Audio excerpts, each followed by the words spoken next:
अब हम प्रश्नावली 4.3 का दूसरा भाग करेंगे। दूसरा सवाल इसमें लिखा है, उपयुक्त प्रश्न 1 में दिए गए द्विघात समीकरणों के मूल द्विघाती सूत्र का उपयोग करके ज्ञात कीजिए। अब द्विघाती सूत्र का प्रयोग करना है। द्विघाती सूत्र क्या होता है? द्विघाती सूत्र में सबसे पहले हम डी ज्ञात करते हैं। डी निकालने का फॉर्मूला होता है बी स्क्वायर माइनस 4ac। हम पहले डी निकाल लेंगे, बी स्क्वायर माइनस 4ac। फिर जो डी के रूल हैं वो हमको पता होने चाहिए। अगर डी का मान 0 से बड़ा आए, मतलब प्लस में आए, 1 2 3 4 5 6 7 8 कुछ भी आए, प्लस वाला आए, तो मूल वास्तविक होते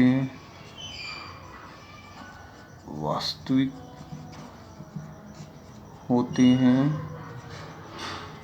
और बराबर और भिन्न होते हैं।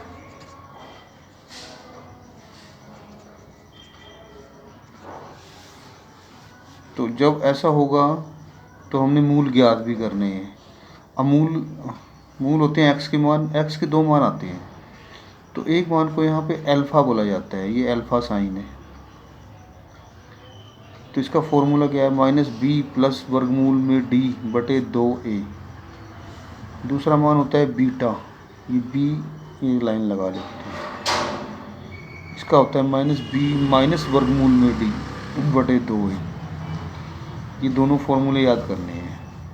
अब मैं अल्फ़ा दोबारा लिख के दिखाता हूँ। एक तो ऐसे ही पा सकते हैं, जैसे ए पाते हैं ना, तो ये थोड़ा सा ऊपर कर दो तो ये अल्फ़ा हो गया। तो ऐसे अल्फ़ा बनाना है, ये बीटा है। ये दो फार्मूले याद करने हैं। जब डी का मान 0 से बड़ा है, मतलब 1 2 3 कुछ भी आए, तो मूल वास्तविक होते हैं और भिन्न होते हैं। तो हमने अल्फ़ा बीटा का मान ज्ञात करना है। जब डी का मान 0 आ जाए, अब 0 आ गया तो मूल वास्तविक होते हैं, इसमें भी मूल वास्तविक होते हैं।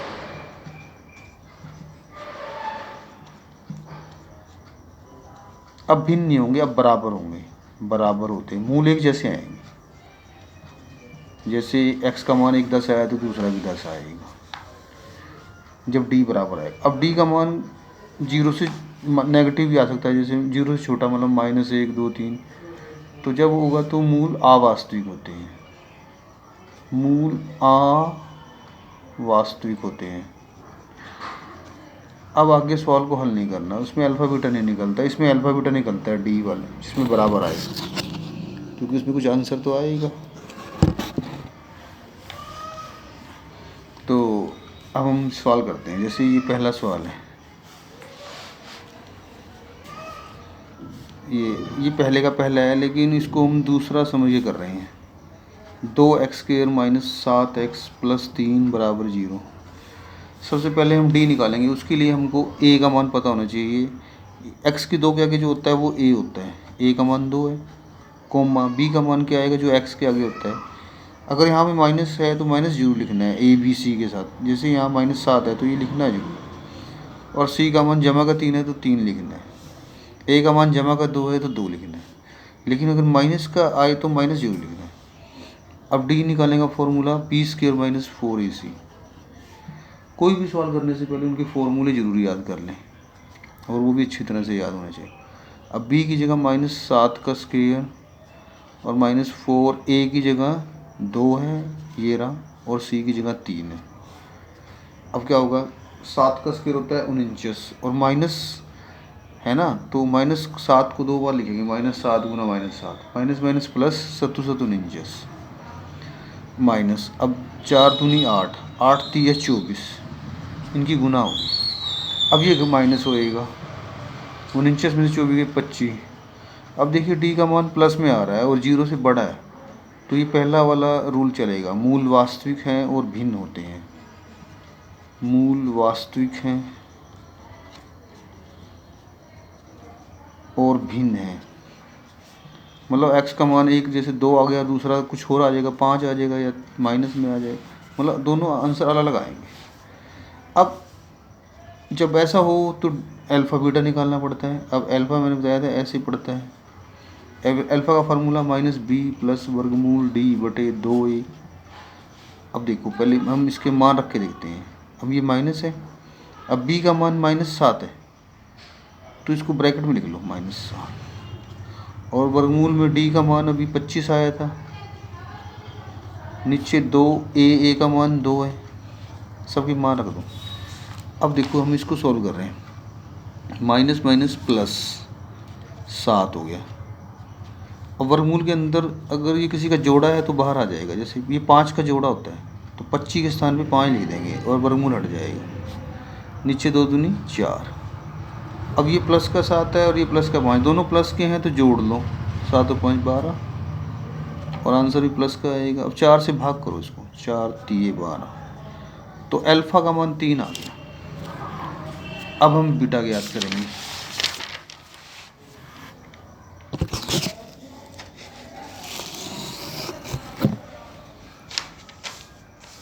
अब हम बीटा ज्ञात कर रहे हैं। बीटा का फार्मूला -b माइनस वर्गमूल d बटे 2a। अब हमने जो पीछे किया था ना, हमने यहाँ पर किया था 7 + 5 किया था, यहाँ पे -5 कर देते हैं, पूरा बाकी ऐसे उतार देते हैं क्योंकि ऐसे ही आएगा। अब इस इधर इस सारा आंसर 7 आया था, बस यहाँ माइनस हो जाएगा क्योंकि उस सवाल में प्लस था फॉर्मूले में, यहाँ पे माइनस है तो यहाँ पे बस 5 माइनस कर देते हैं, नीचे तो 4 वैसे के वैसे। हम मतलब ये जो लाइन है ना लास्ट की, हम सिर्फ ये सीधा उतार लेते हैं ये वाली वहाँ पर बीटा के स्थान पर, क्योंकि ये चीज़ हम करके दिखाते नहीं, क्योंकि हमें पता है कि ऐसे ही आएगा, हमने खुद किया है ना ये चीज़, तो उसमें हमें ये करने की जरूरत नहीं, हमने सीधा ये लिखेंगे, बस यहाँ पे माइनस लगा देंगे क्योंकि यहाँ पे माइनस है उस फार्मूले में, तो ऐसा कर सकते हैं। इससे देखो कितनी जल्दी हो जाएगा।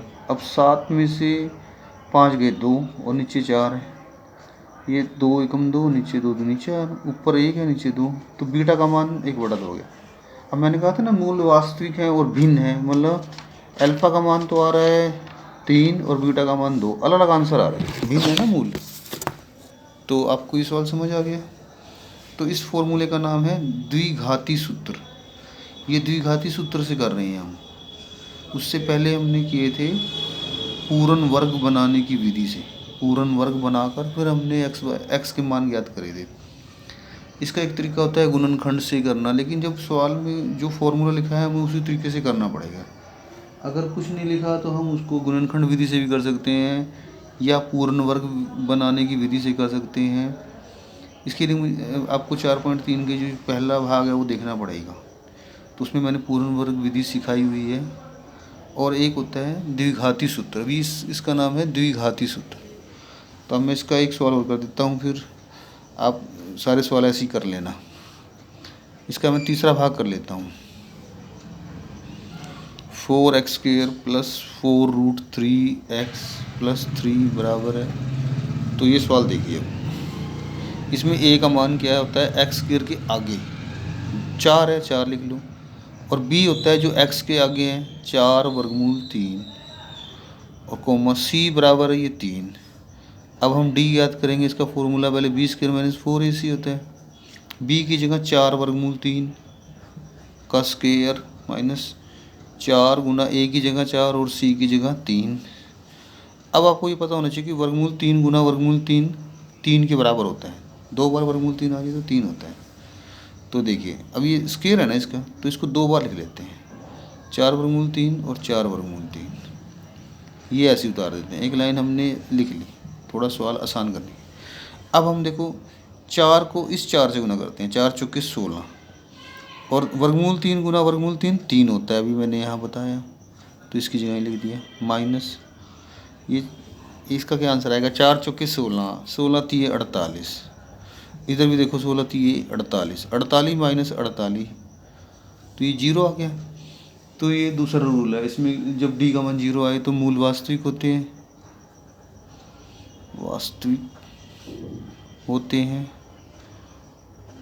और समान मतलब समान आएंगे, जब d का मान आए तो मूल समान होते हैं। तो अब अल्फ़ा निकालते हैं हम पहले, फॉर्मूला माइनस बी प्लस वर्गमूल में डी बटे में 2a। अब माइनस बी की जगह 4 वर्गमूल 3, इसको ब्रैकेट में लिखने की जरूरत नहीं थी। वर्गमूल में डी की जगह 0, नीचे 2a की जगह 4। अब ये माइनस के 4 वर्गमूल 3 आ गया, प्लस 0 का वर्गमूल क्या होता है 0, नीचे 4 दूनी 8। अभी 0 तो कुछ नहीं होता, तो यही आ जाएगा माइनस के 4 वर्गमूल 3 नीचे 8। इस 4 से ये 8 कट गया, 2 रह गया नीचे, ऊपर आ गया माइनस वर्गमूल 3 नीचे आ गया 2। तो ये अल्फ़ा का मान आ गया। अब बीटा का मान पहले फॉर्मूला लिखते हैं माइनस बी माइनस वर्गमूल डी बटे 2a। अब मैंने कहा था ना कि इसकी ये लाइन लिखने की जरूरत नहीं है, सीधा ये लाइन लिखते हैं हम। तो माइनस के 4 वर्गमूल 3 माइनस यहाँ प्लस की जगह में माइनस लगाना होता है, यहाँ 0 लिख दो, नीचे 8, और 0 कुछ नहीं होता, तो माइनस 4 वर्गमूल 3 नीचे 8 आ गया। इस 4 से ये 8 कट के 2 रह गया। तो अब हमने कहा था ना कि मूल वास्तविक होते हैं और समान, तो देखो अल्फ़ा बीटा के मान समान आ रहे हैं, तो इसका मतलब मूल वास्तविक और समान है। तो ये आंसर आ गया। इस प्रकार आपको ये सवाल समझ आ गए होंगे। अब मैं इसका तीसरा सवाल करता हूँ इस प्रश्नावली का। तो इसमें लिखा है निम्न समीकरणों के मूल ज्ञात कीजिए, मतलब x के मान ज्ञात करने। तो हम चाहे उसको गुणनखंड विधि से कर सकते हैं, चाहे पूर्ण वर्ग विधि से कर सकते हैं, इसमें कुछ नहीं लिखा हुआ, तो इसको हम गुणनखंड वाले तरीके से ही करेंगे अगर कुछ नहीं लिखा हुआ। ये लिखा हुआ है x माइनस 1 बटे x बराबर 3 है, और कॉम में भी लिखा हुआ है कि x का मान 0 नहीं है, मतलब जो आंसर आएगा ना उसमें x का मान 0 नहीं होना चाहिए। तो हम सिर्फ इस पार्ट को देखते हैं, इसको सिर्फ ये इसलिए लिखा है कि x का मान 0 नहीं आना चाहिए। बस ये बता रखा है कि 0 की जगह कुछ और आ जाए, चाहे 2 3 4 5 कुछ भी आ जाए, तो 0 नहीं आना चाहिए। इसका मतलब ये कांटा लगा है ना, इसका मतलब 0 नहीं। तो हम इस पार्ट को देखते हैं बस। अब हम पहले एलसीएम लेंगे इस पार्ट का, इसके नीचे 1 लगा लेते हैं, एलसीएम आ गया x, इधर बराबर 3 ऐसे उतार देते हैं। अब इन दोनों का एलसीएम x आएगा, क्योंकि नीचे इन दोनों की गुना हो जाती है, जब ये किसी पहाड़े पे नहीं भाग होते ना, तो इनकी गुना करके x आ गई। जब नीचे 1 आए तो इसको सीधा ऊपर वाले से गुना होती है, x की 2, x को x से करेंगे x की 2 माइनस, इन दोनों को आपस में भाग किया जाता है, मतलब जो लघुत्तम होता है उसको तो अंदर रखा जाता है भाग के, और इससे भाग किया जाता है, मतलब इसको ऊपर रखना है और भाग करना है इस x से, तो काट के 1 आएगा। तो 1 को ऊपर वाले से गुना करनी होती है, जो आंसर आता है ना उस ऊपर वाले से, 1 एकम 1। अब इस 3 के नीचे 1 लगा के r पर गुना कर लेते हैं, r पार गुना। इसमें क्या होता है कि इसकी गुना 1 के साथ ऐसे, तो x की 2 वाला पहले लिखने के लिए, जैसे ये 3x भी लिख सकते हैं, जैसे इनकी गुना करेंगे तो 3x आएगा, इनकी गुना करेंगे तो x की 2 माइनस 1 आएगा। तो हम पहले इसको लिखते हैं, तो 1 को इससे गुना करेंगे तो यही आ जाएगा, और आर पर गुना में यहाँ पे बीच में बराबर लगता है, जैसे इसकी गुना इससे कर दी बराबर, अब इसकी गुना इससे होगी, 3 को x से 3x, तो अब क्या होगा 3x को इधर ले आओ, x की 2 माइनस 1 इधर आके 3x माइनस का हो गया। अब द्विघात समीकरण में x को 3x बीच में होना चाहिए, 1 पीछे लास्ट में आएगा, तो ये अब इसके हम गुणनखंड कर लेंगे। अब इसकी गुणनखंड माइनस है, तो मैंने बताया था कि 3 से ऊपर चलेंगे, माइनस में ऊपर की तरफ चलते हैं, 3 से ऊपर 4 एकम 4, कभी 1 नहीं आएगा, क्योंकि यहाँ भी कुछ नहीं है कि इससे गुना कर देते, तो कभी ऐसा नहीं। जब इसकी गुणनखंड करना मुश्किल है, तो हम जब गुणनखंड, जिस सवाल में गुणनखंड नहीं होते ना, तो उसको हम द्विघाती सूत्र से कर सकते हैं, जो भी मैंने अल्फ़ा बीटा वाला बताया था ना, उससे करते हैं हम इसको। a का मान क्या है, यहाँ पे 1 है, कुछ नहीं है 1। b का मान क्या है माइनस के 3, और c का मान क्या है ये माइनस का 1, तो a b c के मान आ गए। अब हम d ज्ञात करेंगे, b स्क्वायर माइनस 4ac,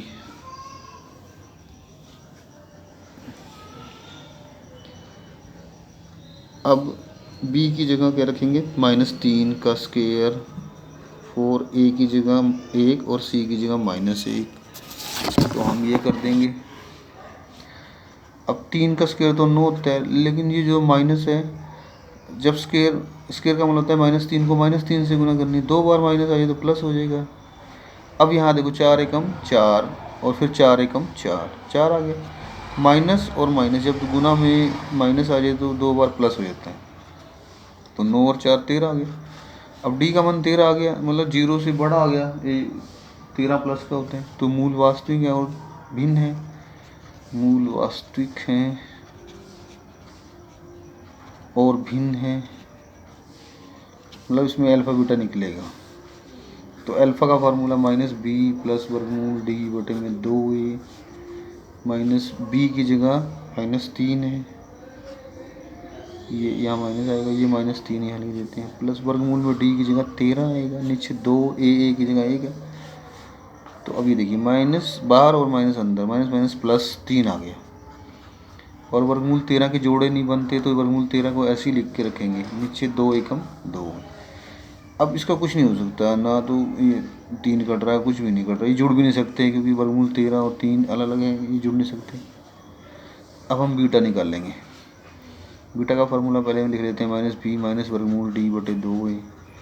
अब मैंने कहा था कि ये लिख सकते हैं सीधा, तो 3 यहाँ पे बस माइनस लगाते हैं, माइनस वर्गमूल में 13 नीचे 2, तो ये सीधा आंसर आ गया। अल्फ़ा बीटा के 2 आंसर आ गए, दोनों अलग अलग हैं क्योंकि यहाँ प्लस करके कुछ और आंसर आएगा, माइनस करके कुछ और है, तो ये आंसर आ गया। तो अब हम इसका तीसरा सवाल कर लेते हैं, तीसरे का ना दूसरा भाग कर लेते हैं।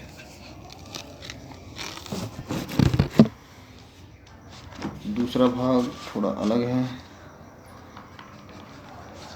क्या है वो, 1/x प्लस 4 और 1/x माइनस 7 बराबर है 11 में 30।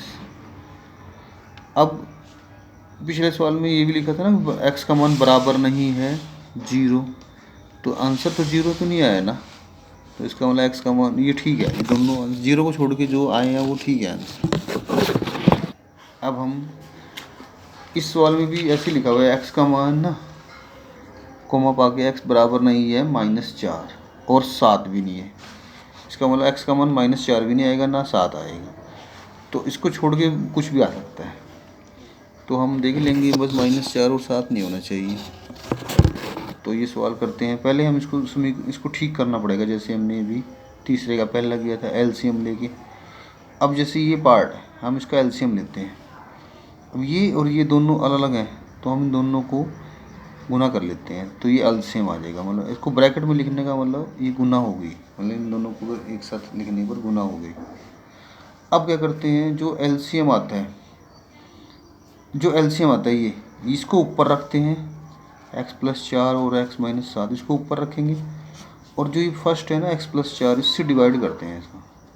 अब डिवाइड में जो मिल रहा है वो तो कट जाएगा, ये बचेगा, ये इसकी गुना ना ऊपर वाले 1 से करेंगे, तो x माइनस 7 को 1 से करेंगे, x माइनस 7 ही आ जाएगा। अब माइनस, अब इसी प्रकार दूसरा भाग भी ऐसे करते हैं, इसको ऊपर रखेंगे और इससे डिवाइड करेंगे। अब x माइनस 7 कट जाएगा तो x प्लस 4 आएगा, यहाँ पे 1 से गुना हो जाएगी इसकी, लेकिन आगे माइनस की वजह से ना इसको ब्रैकेट में लिख लेना, x प्लस 4 को ब्रैकेट में लिखना, इधर 11/30 ऐसे ही रहने देंगे, 30। यहाँ तक आ गया, अब समझ आपको। अब क्या करेंगे, ये x माइनस 7 लिख दो, ये ब्रैकेट अब खोलते हुए अंदर के चिन्ह भी बदलेंगे, तो इसके चिन्ह माइनस का हो जाएगा, ये तो माइनस है यहाँ पे, इसका चिन्ह भी बदलता है, ये प्लस है तो माइनस का हो जाएगा, और ये प्लस है तो माइनस का हो जाएगा। ब्रैकेट के बाहर अगर माइनस का निशान हो तो अंदर के चिन्ह बदलते हैं। नीचे इनकी गुना कर लो, x की 2 प्लस 4x, क्या करते हैं, इसको पहले x से, फिर इसको 4 से, तो 4 है, अब 7 को इससे, तो ये प्लस माइनस चिन्ह भी देखना होता है, माइनस और प्लस माइनस, 7 को x से 7x माइनस प्लस माइनस 4 7 28, ये गुना कर दी मैंने, इधर 11/30 हो गए, ऊपर ये प्लस का x और ये माइनस कट जाएंगे, ये दोनों माइनस के, तो ये माइनस के 11 हो जाएंगे, नीचे x की 2, ये x वाले ये एक बनाने होते हैं, ये प्लस का और ये माइनस का 7x है, तो ये घट जाएंगे, बड़े में से घटेंगे, और बड़े का ही चिन्ह आएगा, बड़े का चिन्ह माइनस का है तो 7 में से 4 के 3x बचेगा और 28 लिख देंगे। इधर 11/30 है। अगर बीच में बराबर का निशान हो तो एक सीध में आमने सामने अगर एक ही पहाड़े पे कट रहे हैं तो काट सकते हैं। जैसे ये 11 है, 11 एकम 11 और 11 एकम 11, ये कट गया एक सीध में, 11 एकम 11 1।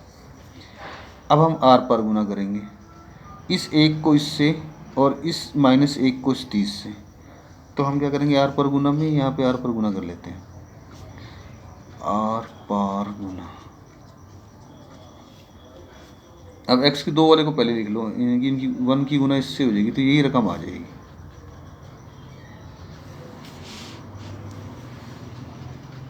और उधर क्या आएगा, ये -1 बचा, इधर 30 से गुना करेंगे तो माइनस की 30 आ जाएगी। अब इसको बराबर से इधर ले आएंगे,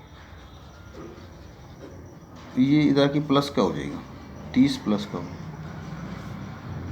अब सारे एक बार होना चाहिए, x की 2 भी एक बार होना चाहिए, 3 ये x वाला भी एक बार होना चाहिए, और जो ये गिनती हैं 28 और 30 ये भी एक बार करने के लिए इनको जोड़ेंगे। लेकिन एक प्लस माइनस हो तो इनको घटाते हैं। तो बड़ा कौन सा है, 30 में से 28 के 2, लेकिन निशान चिन्ह कौन सा आएगा, जो बड़े का चिन्ह आएगा प्लस का। अब जब जमा हो तो इसी नीचे चलते हैं, इसके टुकड़े बनेंगे 2 एकम 2। तो ये ठीक है, इसका मतलब इसकी गुणनखंड वाले तरीके से हो सकता है ये सवाल। तो इसको हम गुणनखंड वाले तरीके से करेंगे, वो तो जब इसका गुणनखंड ना बने तब हम द्विघाती सूत्र लगा सकते हैं। तो इसके हम गुणनखंड से करते हैं, 2 एकम 2, 2x और 2 1x, और ये प्लस का 2 ऐसे उतार देते हैं। गुणनखंड मैंने आपको बताए हुए हैं, अब अच्छी तरह से देख लेना। तो पहले 2 में से x कॉमन आ जाएगा, तो यहाँ से x कॉमन लेंगे तो x - 2 बचेगा। इन दोनों में से -1 कॉमन लेंगे तो x - 2 बचेगा। ये ब्रैकेट एक समान होनी चाहिए, ये कॉमन ले लेंगे, क्या बचेगा, x - 1। इसको द्विघाती सूत्र से भी कर सकते हैं, अल्फा बीटा वाले तरीके से, लेकिन जब आसानी से गुणनखंड वाले तरीके से हो रहा है तो ये इससे करना ज़्यादा सही रहेगा। तो x - 2 को 0 के बराबर रखेंगे और x - 1 को 0 के बराबर रखेंगे। x बराबर ये 2 उधर के प्लस का हो जाएगा, 0 + 2 2 होता है, और x बराबर 1। अब सवाल के शुरू में लिखा था ना कि x का मान -4 नहीं होना चाहिए, ना 7 होना चाहिए, लेकिन आंसर आया है 2 और 1, तो इसका मतलब ये तो हो सकता है, तो यही आंसर है। अगर आपको ये सवाल समझ आ गए हैं तो आप मेरे चैनल को सब्सक्राइब करें और शेयर लाइक भी ज़रूर करा करें। अब मैं देखता हूँ कि बच्चे लाइक नहीं कर रहे हैं, वीडियो देख लेते हैं लेकिन लाइक नहीं करते, तो आप ज़रूर वीडियो को लाइक करें ताकि मैं और वीडियो बना सकूं। Thank you so much.